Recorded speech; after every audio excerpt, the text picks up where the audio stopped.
सास बहू को आवाज लगाते हुए कहती है, अरे बहू कहाँ मर गई। अंदर से आवाज आई, अभी तो जिंदा हूं माँ जी। फिर मेरी चाय अभी तक क्यों नहीं आई? मेरी पूजा खत्म हुए भी कितनी देर हो चुकी है। बहू ने कहा, अभी ला रही हूं माँ जी। बहू चाय के साथ साथ पकौड़ी भी ले आई, जिससे सास खुश हो जाए। पकौड़े देखकर सास बोली, तली हुई चीजें खिलाकर मारना चाहती है क्या? बहू बोली, माँ जी वापिस ले जाती हूँ। सास बोली, अब रहने दे, जब बन गई है तो खा लूंगी। सास पकौड़े खाकर बोली, कितने गंदे बनाए हैं। बहू ने कहा, माँ जी मुझे देर हो रही है, घर के काम बाकी पड़े हैं, कपड़े धोने हैं, बर्तन साफ करने हैं, मैं चलती हूँ। बहू दरवाजे के पास छिपकर खड़ी होकर देखने लगी। सास चटकारे ले लेकर सारी पकौड़ी खा गई। बहू ने देखा सब, पर बिना कुछ बोले हंसते हुए अपने घर के काम निपटाने लगी। लंच के समय पर सास ने फिर आवाज लगाई और कहा, क्या लंच मिलेगा आज या नहीं? बहू के कुछ जवाब न देने पर सास बोली, लगता है आज भूखा ही मारेगी। बहू खिचड़ी लाई और सास के सामने रख दी। खिचड़ी देखकर सास बोली, मैं नहीं खाऊंगी तेरी ये खिचड़ी, इसे वापस ले जा। परंतु बहू ने बिना बुरा माने कहा, डॉक्टर ने आपको लंच में खिचड़ी खाने को कहा है, इसलिए खानी ही पड़ेगी। सास ने गंदा सा मुंह बनाते हुए कहा, तू मेरी सास है या मैं तेरी सास हूं? बहू मुस्कुराती हुई चली गई। सास ने अगले दिन घर में पूजा रखी थी। बहू सुबह 4 बजे उठी, स्नान करने के बाद फूल माला बनाई, रसोई को पूरी शुद्ध कर पकवान बनाने का प्रारंभ करती है। इतना सब करने में लगभग 10 बज गए। सास भी अब तक उठ चुकी थी। बहू पंडित जी के साथ भगवान जी की तैयारी करने लगी। पति के ऑफिस की छुट्टी थी, अतः वह घर पर ही थे। जैसे ही पूजा शुरू हुई, सास ने बोलना शुरू कर दिया, बहू यह नहीं है, बहू वह नहीं है। सास जो कह रही थी, बहू सब चीजें जल्दी जल्दी ला रही थी। इसी तरह करते करते लगभग दोपहर के 3 बज गए। पंडित जी ने पूजा की आरती की और सभी को बुलाकर बारी बारी से हाथों में आरती की थाली दी। जब बहू ने आरती की थाली पकड़ी, उसके हाथ से छूटकर नीचे गिर गई। वहां पर सभी लोगों ने तरह तरह की बातें करना शुरू कर दिया। क्या बहू है, एक काम भी ठीक से नहीं कर सकती, एक आरती की थाली नहीं संभाल पाई, अशकुन कर दिया।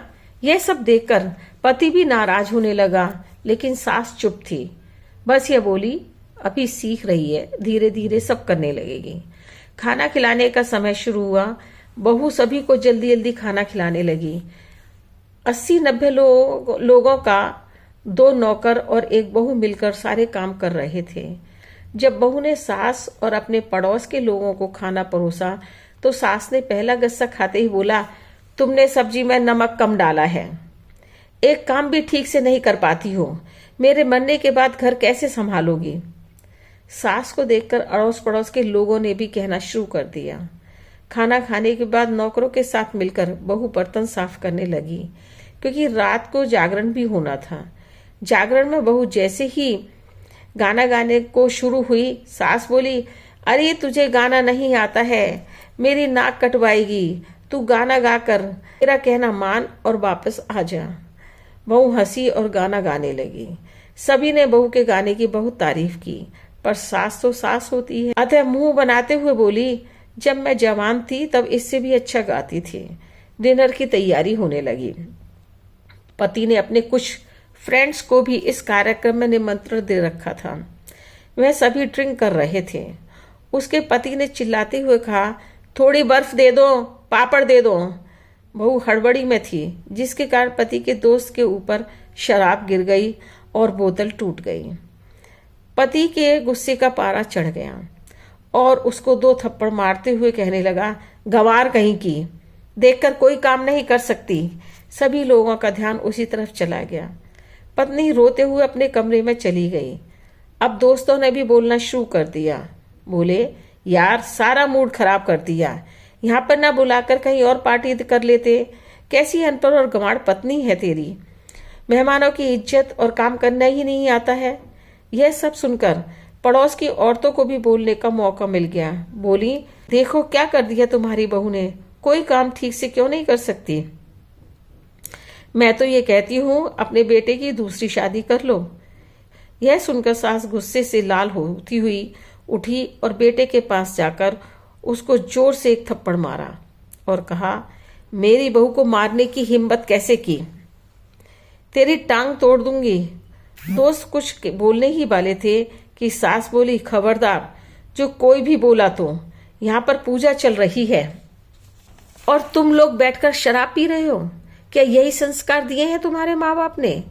मेरी बहू को किसने जाहिल बोला था, जरा वो मेरे पास आए, चप्पल मार मार कर बताती हूँ कि जाहिल कैसे होते हैं। अब सास अपने बेटे से बोली, तूने मेरी बहू को इसलिए मारा कि तेरी शराब की बोतल टूट गई, पर यह नहीं देखा कि वह सुबह 4 बजे से उठकर काम में लगी हुई है। नाश्ता और खाना खाने का भी वक्त नहीं मिला और सबकी भली बुरी हंसते हुए सुनकर अपने काम करने में लगी हुई है। सास का चढ़ा हुआ पारा देखकर सभी दोस्त दुम दबा करके वहां से निकल गए। अब सास बहू के कमरे में गई और हाथ पकड़कर बाहर लाई और बोली, किसी ने थोड़ी देर पहले कहा था कि अपने बेटे की दूसरी शादी कर लो। कहने वाली मेरे सामने आए। क्या आप इस लड़की के बारे में जानते हैं? ये मेरी बेटी और मेरी माँ दोनों का फर्ज निभाती है। माँ इसलिए है कि मैं कुछ गलत काम करती हूँ तो मुझे डांटती है, और बेटी इसलिए कि यह मेरे दिल की भावनाओं को भी अच्छे से समझती है। मेरी रात दिन सेवा करती है, हजारों ताने सुनती है, फिर भी कभी भी आगे पीछे एक शब्द भी नहीं बोलती है, और तुम लोग कह रहे हो कि मैं इसकी दूसरी शादी कर लूं।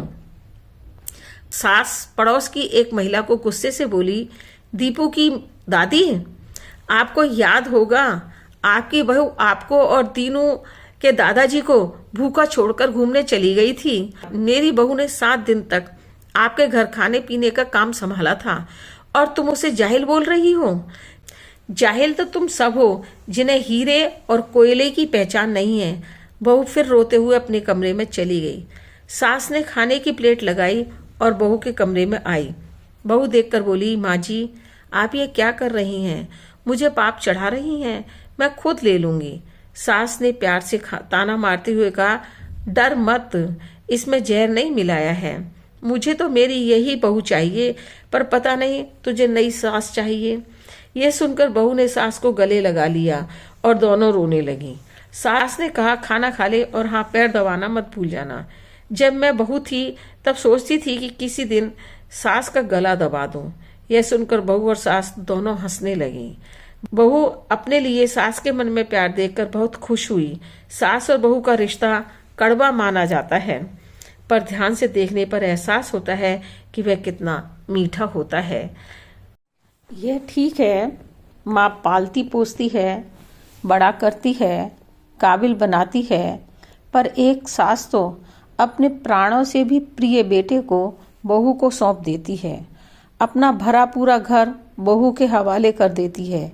एक नया संसार एवं नया जीवन प्रदान करती है। माँ बनने का गौरव प्रदान करती है। इसलिए सास का स्थान माँ से भी ऊंचा होता है। यह मेरी ही नहीं बल्कि हर लड़की के जीवन की कहानी होनी चाहिए।